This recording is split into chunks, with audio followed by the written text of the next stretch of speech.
This is 101 ESPN from Super Bowl 46 in Indianapolis. Brought to you by Appliance Solutions, American Standard Heating and Air Conditioning, and Ryan Kelly, the home loan expert.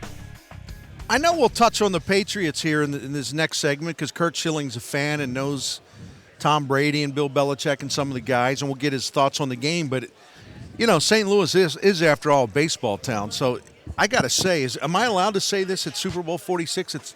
It's good to talk a little baseball. Pretty good year for you there in St. Louis. It's great to meet Curt Schilling. Nice to meet you. Thank and you. Look forward to. I told you, I mean it sincerely. Look forward to voting for you for the Hall of Fame in a couple years. I want to ask you some baseballs to start off. Wow, you know, we're freaking out a little bit in St. Louis. You talk about sea change. Yep. Not only Albert Pujols, but Dave Duncan, Tony La Russa. Yep. I was stunned. I'm stunned that Albert left. I really am. I'm not privy to the conversations if he and his wife are to be believed, and I don't imagine why they'd lie. But I did not see him playing in another uniform before he went into the Hall of Fame. And that would be one thing. And again, maybe you and I can have a conversation about this because it's one of the things that mainstream media and kind of advanced metrics media debate about.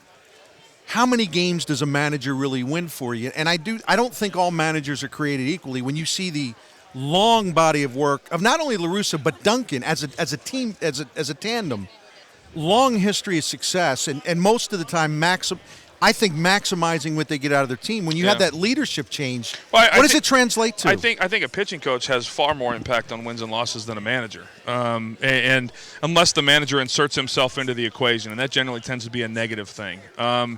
You know who your 8 are going to be for the most part, and the manager's job in baseball to me has changed immensely in that. In my mind, the great managers in the game are not the best tacticians, not the best X's and O's guys, but the guys who put their 25 players in the best position to succeed. You know, making sure the open communication is probably the most important thing in a big league clubhouse. And, Bob Melvin was exceptional at it. In that 0-1 Arizona team, Bob managed a lot of that team in the sense that he was the guy who walked in, especially in the National League. You're not playing tomorrow. Be ready. You're going to pinch hit tomorrow. You're going to play this. And when you give us, not everyday players, when you give them that kind of open communication, they want to play for you. And I don't know how. I never played for Tony.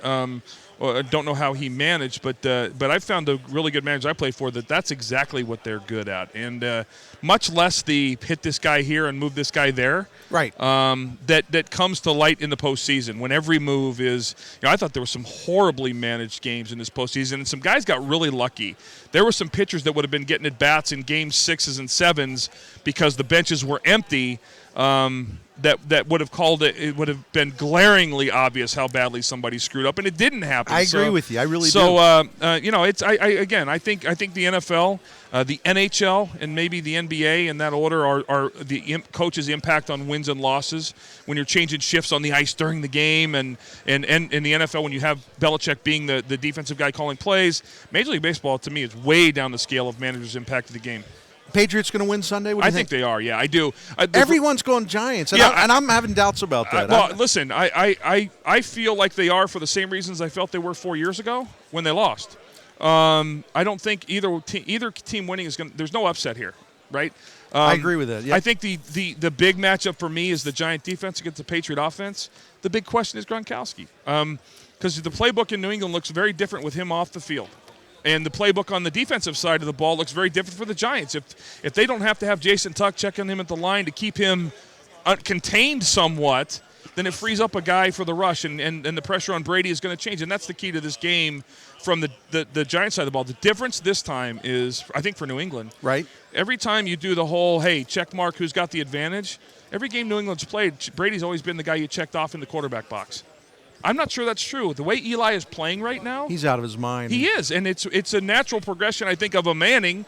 But he's playing as good as anybody could play. Curt Schilling, really nice to meet you. Nice to meet you. Take care. And again, good luck with the game. Thank you very much. That's Curt Schilling here, number 38 on 101 ESPN.